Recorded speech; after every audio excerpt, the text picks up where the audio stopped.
Hi,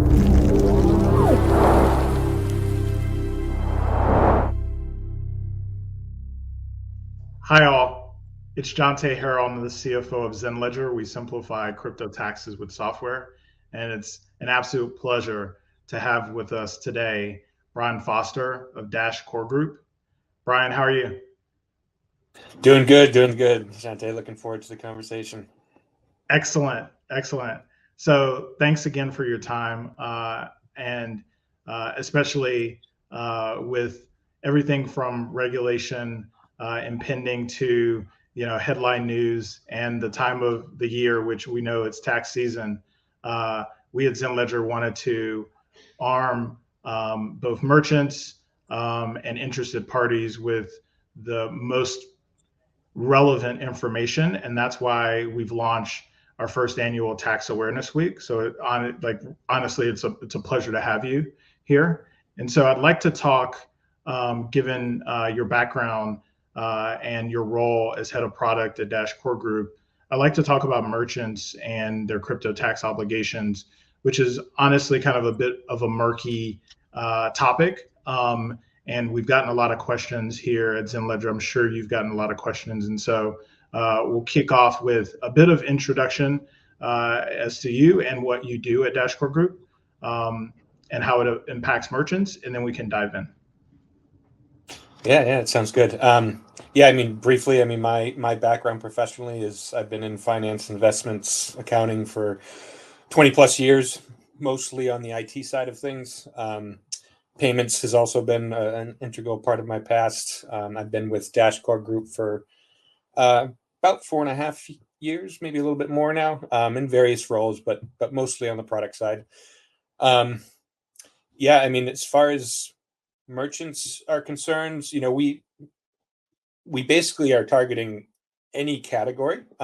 Merchants is an interesting one just because there's obviously a lot of other questions that they have just to make sure that they're going to be receiving the value that they need, when they're getting payments and they're able to cash out and actually, use that cash for other operations that they have. So I think for merchants, sometimes we get maybe some more questions as far as what all the ins and outs are as far as receiving, payments. And it's not the same for every merchant, really. I'd say, every merchant has their own challenges and or opportunities to work with crypto. Great.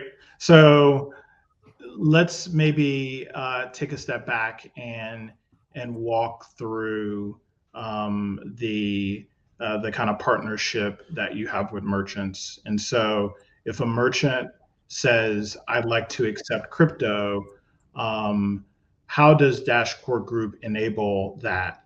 And in what ways specifically does it make it easier, faster, and as secure, if not more secure, than other payment options? Yeah. So although this particular call or conversation is mostly focused on the U.S., we do have a very large presence in Venezuela and other high inflationary areas. So for those merchants in those geographical areas, hyperinflation is a big challenge. That's one of their challenges. Okay, that's probably one of the first things that we, I guess you could say, sell about Dash. It's super quick. Okay, Dash is very unique in the sense that it's very, very quick. It's even quicker than credit card transactions these days. It's just a couple seconds for them to actually receive it into their wallet.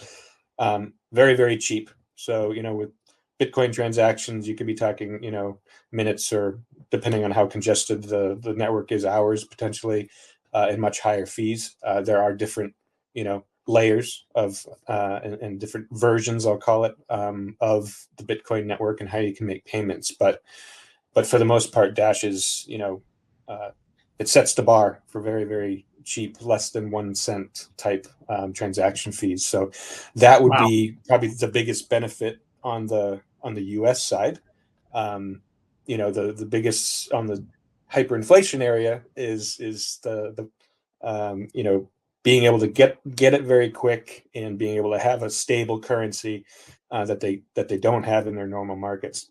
But in the U.S., I'd say the biggest benefit is probably the low fees, and the fact that there are a lot of opportunities coming out, a lot of different solutions coming out in the space that they can even get discounts. One example is Dash Direct. It's a great product that offers discounts for gift cards over 150,000 locations in the U.S. that they can purchase goods for at their most popular brands. So being able to do that, very low cost, very quick. You can do it at the physical point of sale. It's not something that you have to do online. You can do it right when you're standing in line at the cashier. So very impressive. And I believe, although we in the U.S. Aren't at by any means a hyperinflation kind of point, we do have our own inflation. And so the cost of transactions is something that merchants and consumers have to think about more so than they ever have.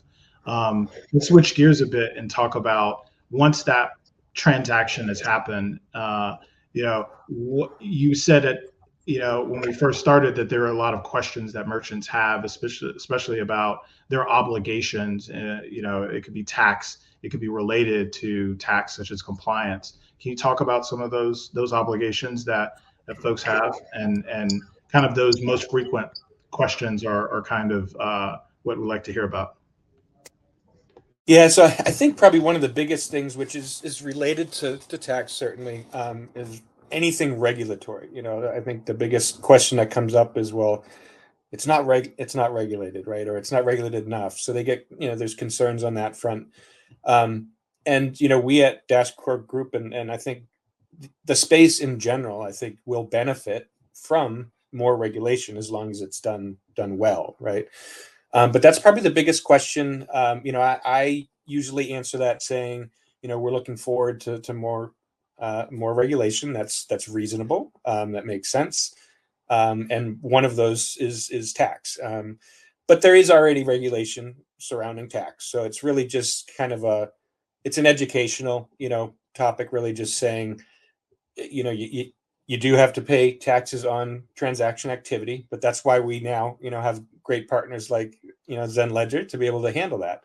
So that's where, we kind of we would be putting these merchants into the capable hands of Zenledger if they have any kind of, real questions about the tax code. But we're just trying to provide that assurance that, our tools, our wallet, will give them the benefit of a good tax solution, basically.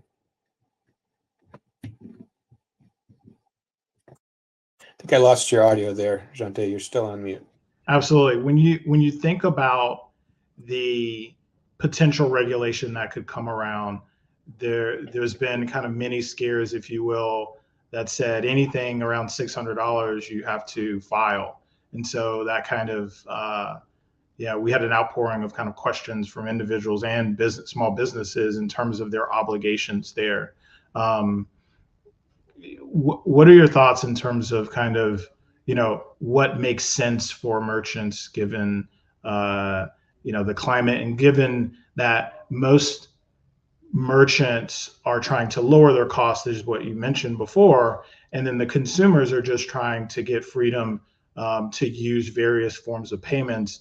And that's outside the U.S., but even inside of the U.S., right? Folks now are looking for payment abilities outside of just the U.S. dollar, and they can also speculate. They can also be paid as an employee. There's so many different ways that payments come into play. And so I guess the question is, when we think about regulation, what do you think makes sense?